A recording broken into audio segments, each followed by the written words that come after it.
Terry Wallace once said Nathan Brown ruined his coaching career at Richmond, and he was only half joking. Welcome, Nathan. Thanks, Mike. Very humbled to be. Well, it's great to have you on. Let's listen to what your old coach said on SEN recently. They were introducing you, and Plough said, "He ruined my coaching career, getting injured." That wouldn't have surprised you, would it? There's been a lot of talk about that fateful night at Etihad Stadium when you broke your leg. Yeah, we were flying that year, 2005. I think we were second on the ladder. I don't think I ruined his coaching career. I just think we had a game plan that probably revolved around me and Richo doing what we do up in the forward line. We're getting enough ball in there at that point. And then I was out of there and everything was left to Richo. We didn't have another small forward to take up that role. I don't think I wrecked his coaching career, though. Well, for the record, Richmond was 7-2 at the time, going into the round 10 game against Melbourne. You kicked 2 goals against Melbourne that night before the injury. That's 34 in 10 games. And you were equal second on the ladder. You finished the year in 12th place with only 3 more wins. In fact, Plough said to me recently, I spoke to him about that patch, he said that was the best 10-game stretch of games by any player he coached in 240-odd games, including Grant, Johnson and West at the Bulldogs and Richo at Richmond. You know what? That 10 weeks was my favourite time in footy, bar none. I mean, it was the happiest I was. We were winning footy. I couldn't have wished for anything more. When players say that they felt heavy in the legs or they just felt a bit slow that day, for those 10 weeks, I felt like I was running on top of the ground. There was nothing I couldn't do in those 10 weeks. I mean, every ball that came down, I thought I was going to take it. Every centre bounce I took, I thought I'd get the ball. It was just one of those magical periods where everything falls your way. Like, it can happen for, 5 or 10 minutes in a quarter, but it happened for 10 weeks. It was on the back of a massive pre-season. Which was unusual for you. Was unusual for me. It was the fittest I'd ever been. And for that 10 weeks, I've never enjoyed football as much as I did. And I'm happy that I had those 10 weeks. Didn't win a premiership, anything like that. But those 10 weeks, I can look back and go, wow, that's what AFL footy's about. Well, you were the most exciting forward in the comp, I reckon, in that period. But you blokes, you and Richo might have got a fraction ahead of yourself at that time. And after round 9, mate, did you and Richo find your way to the Railway Hotel in South Melbourne? Not just me and Richo, it was the whole club. So it was all the players. We'd organised. It was back then you could go out and have a few beers, and it must be said that we'd had at least 12 pots at that stage. You're owning up to 12 pots? 12 pots at that stage. 6 days before your next engagement? 6 days before the next engagement. And we were then going from the railway and we're walking to the motel, which is now the Albion, which Dane Swan owns. And Richo and myself were talking about how good we were going. So this is the karma bus sort of knocking me over, because at that stage I was second on the Coleman and I think second in the Brownlow. So I was saying to all the boys that I was going to win the Brownlow and that Richo was going to win the Coleman, and that but on the back of us two, we were going to win the premiership. And then 5 days later, I broke my leg and that was all done and dusted. Well, you were injured mid-season 2005. You played the first 3 games in 2006, and that was a mistake. It was. I came back too early, and I wanted to prove to the world that I could get back and I could be the player that I was. If I had my time over again, I reckon I would have sat out the first half of the year and had a full 12 months off. I knew that my bone hadn't... there was no union on my bone, so there was still a little bit that needed to heal.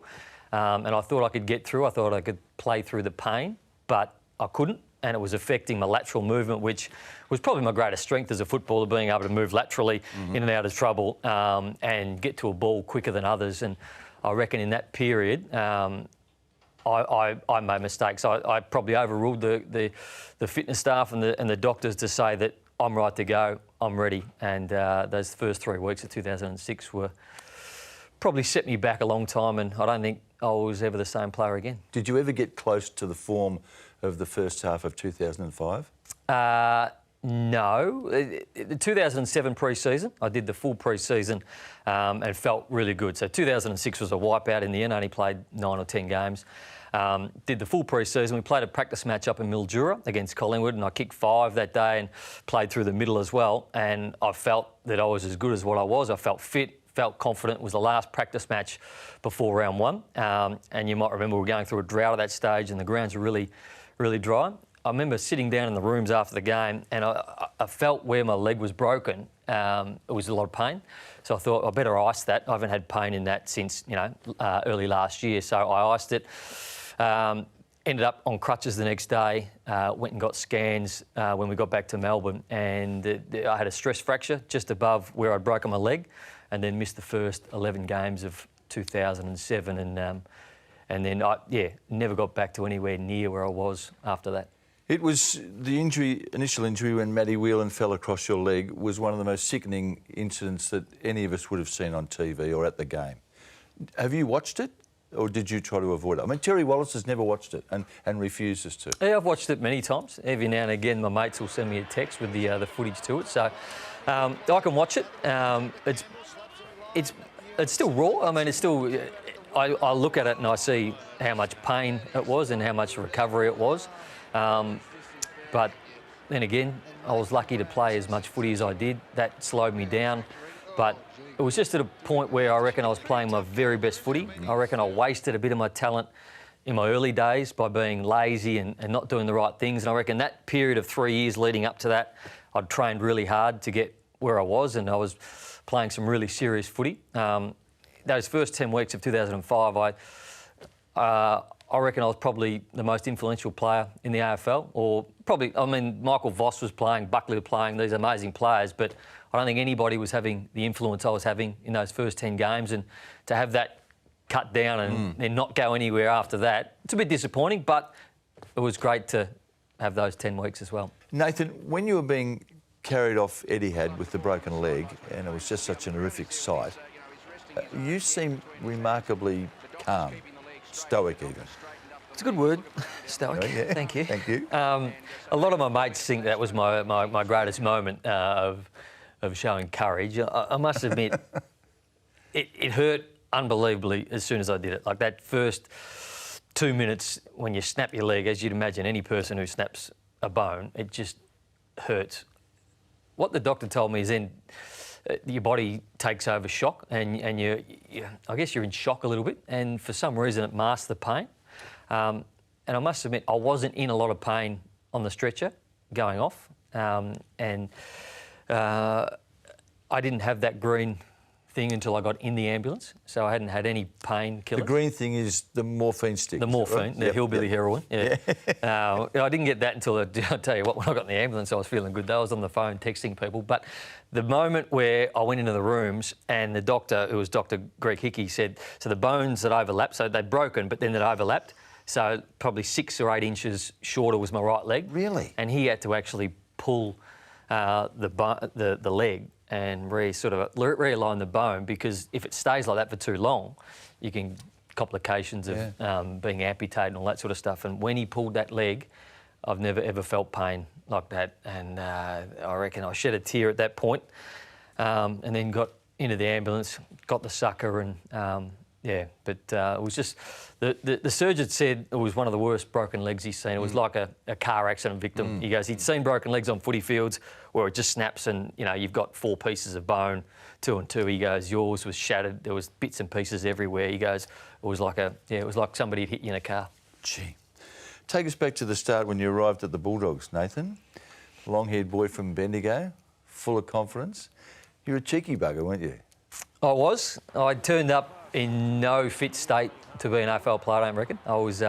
drafted at number 10? Drafted at number 10. Played Bendigo Pioneers, and I'd got by on pure talent in the under-18s, and there was no...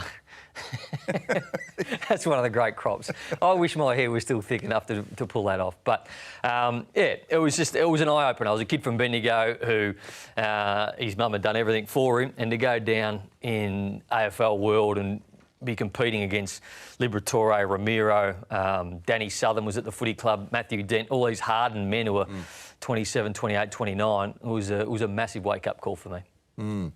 But Plough took you under his wing, didn't he? He was your coach then. He did. Yeah, and he was sort of almost your football father. He was. He was really good to me. He saw something in me that a lot of people at the footy club probably didn't, and I was a completely different player to him, and for some reason he liked that. Plough indicated to me, Nathan, that he would have you in his office most Mondays and just review your weekend's activities and remind you of your responsibilities. Is that fair? It is fair. I used to like to go out and have a drink and have a good time. That's what I did as a young kid in Bendigo, and that's what I continue to do. It didn't really click for me that I was required to be a bit more professional than what I was, and I'd go out and get on the sauce regularly on the weekends, and then I used to get in the occasional fight every now and again, and it's strange because I can't fight. I seem to get in a lot of fights. Looks too that you a lot of fights for a bloke that couldn't fight at all. And I used to rock up to training with a black eye every now and again or a scratched face. But I was still 18, 19, which 18 and 19-year-olds do now. I was just having a good time. Now, I'm interested in your tennis life too, because I've seen you firsthand. You're a very good tennis player. And you were an aspiring tennis player at sort of 14, were you not? Yeah. Yeah. Can you remember going to some championships at Melbourne Park at about 14? Yeah, I can. Did you get into trouble? I did. What did you do? Good research from you, this. Thank you, Nathan. So it was under the 14 national championships, and I'd found my way in underneath where they keep all the equipment for centre court, and there was a golf buggy down there. I don't know why there was a golf buggy there, but it had the keys in it. So me and another guy drove it out in the centre court and started doing donuts on centre court. And we nearly got kicked out of the tournament. My mum had to go up to the tournament officials and beg for us to be kept in the tournament. So what goes through a young man's mind? You knew you'd have to get into trouble for doing that, didn't you? I wasn't a bad kid. No, I'm talking about this specific example of taking a golf buggy onto centre court at Rod Laver and doing wheelies. There was no one in the stadium at that point. I didn't realise there would be people watching from somewhere else. But a lot of things I didn't really think about at that age, and probably lucky to get where I did in later life. Did you lose a tennis sponsorship because you'd broken so many rackets? Yes. Playing in Queensland up at Milton, and playing on centre court up there in, I think it was the under-14s again. I had an argument with a kid down the other end. I thought that he was cheating, and called him a few names, and then smashed my racket, got my second racket out, threw that into the stand, and they were Prince rackets. I was sponsored by Prince at the time, and that week I received a letter from Prince saying that we're no longer going to sponsor you because of your erratic behaviour. So I decided it's probably time to focus on footy. When did you that attitude? When did you lose that sort of wild spirit? I don't think I've ever lost it. So you took it to Footscray, to the Bulldogs, yeah? Took it to Footscray. I reckon 2000, when I started to get really serious about footy, and I stopped going out Friday and Saturday night or Sunday night, going to the Star Bar and having a good time. So I reckon I'd played 4 years, and I still remember the moment that I think Plout had a chat to my old man, and I went back to Bendigo for the weekend, and the old man said, I need to talk to you about something, come down to the pub and have a pot. So I went down to a pub called the Brougham Arms Hotel in Bendigo, and sat closer than what me and you are here, and my old man just reached over and smashed me on the jaw with the best right hook that I didn't see coming, and basically said, you need to wake up to yourself. You're wasting your talent. You're wasting everything that me and your mother have given you. He goes, I want you to go back to Melbourne and do the best you can. Otherwise, you're just a waste. Fairly dramatic law enforcement, wasn't it, by your dad? It was, but... did you resent it? How did you react to that? No, I reckon I knew it was coming. Not the punch. I didn't see the punch coming. I didn't expect... But I knew he was going to give it to me, and I knew I'd probably hadn't lived up to my ability or my talent. And I reckon anybody in life, they probably know what people think about them and what they're doing wrong. It just takes somebody that I guess you respect to lay that out for you. But you weren't everyone's cup of tea, were you? And you would have known that. No, I don't think I was the other assistant coach's cup of tea. Getting in trouble, I probably didn't work hard enough. I think there was a lot of people who did everything they possibly could and got the most out of themselves to play AFL footy. And I was getting by on pure talent. But then Tony Liberatore took me under his wing. And so this was a 31-year-old guy who'd won a Brownlow medal. And he'd make me go running on a Monday morning and a Wednesday morning at 6 in the morning. So he'd come with me and he'd run. He'd still have to play that weekend. And then that changed my focus, that someone as good as him and as professional as him would take the time out to make me better and run at 6 a.m. where he didn't have to do that. He was just trying to make me better and make our team better because he could obviously see the talent. Those who know you well said your wife's been a sobering influence on you, made a huge impact on your life. She has. She has. Many people ask me, do I regret leaving the Bulldogs, because we probably could have won a premiership there. They played three prelims in a row. I went out for dinner one night with Andrew Rains and Brett Deledio, who were my Richmond teammates, and that's where I met my wife. And I don't think if I didn't go to Richmond, I wouldn't have met her. And yeah, she's been the greatest influence on my life since then. I reckon I might have been off the rails a little bit towards the end of my career, similar to the start, but yeah, she's certainly. I don't want to say she's straightened up my life or figured out my life. I think she's made me better. She brought out the best part of me.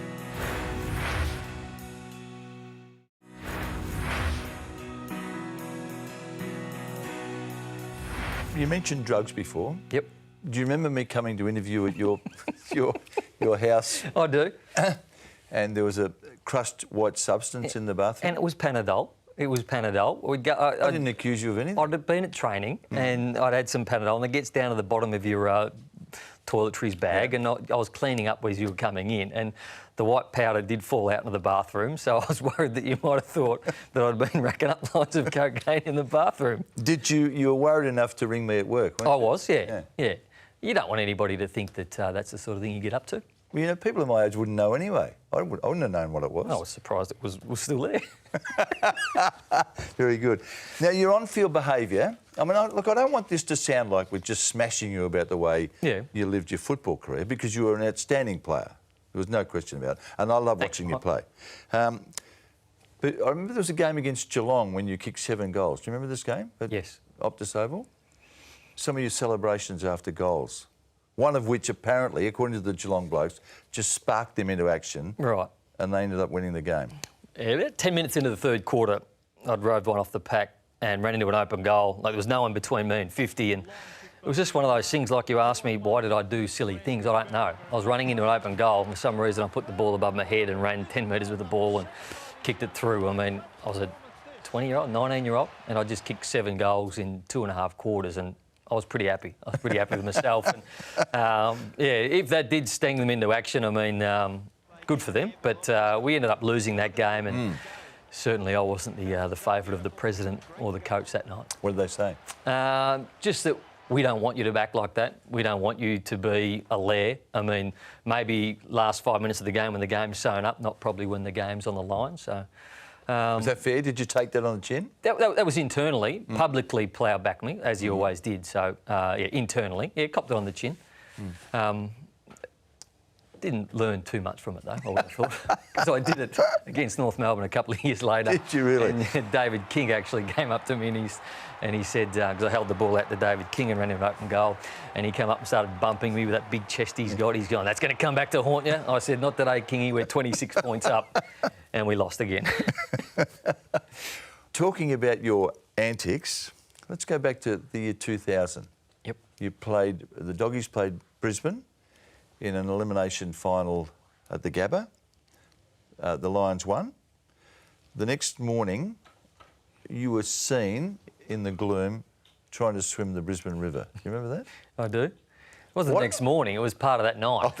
Oh, that night, was it? Yeah. Just before sunrise? It was about 6:30, and we'd obviously been bundled out, and we all went up to Luke Darcy's room, and we're still drinking to the early hours of the morning. And Darce started saying, looking out the window, that the Brisbane River, it's about 200 metres across, and he dared me that I couldn't swim across the river. Yes. So I took that challenge on. So you fell for that, did So you? he put up $100. Yeah. And Plough, who was always in my corner, said, I'll swim it with him. He goes, I can't let my player go out there on his own. He goes, I'm going to go with him. So we all went down to the riverside, stripped off, swam across, because there's a massive cliff on the other side. And I said, how are we going to get back? He said, we're going to have to swim back. Little did we know that there's sharks and all sorts of things in there, which when you're drunk you don't think of. And it must be said, Plough tries to say that he was out for a leisurely stroll running in the morning. He was out with us, and he was. Is that right? Because he'd had a good go with us. He told me he was on the leisurely stroll, and just he wasn't on happened a to cross you guys. Now, was there a hovercraft that nearly collected? Nearly collected us. Yeah. But that was about the point. That was 2000, which I told you that I reckon my talent I'd wasted for the first 4 years by not working hard enough. He had a heart-to-heart with me in the middle of the Brisbane River. He said that? About where I was heading with my footy and what I should do, and he held my head under the water. I wasn't a great swimmer. And he started saying, what are you going to do? He started holding my head under the water. He goes, you're going to fight? Are you going to fight? And I didn't know what to do. I was half drowning. And he was trying to inspire me to I don't know, to get to the edge or to so play he held better you footy. under?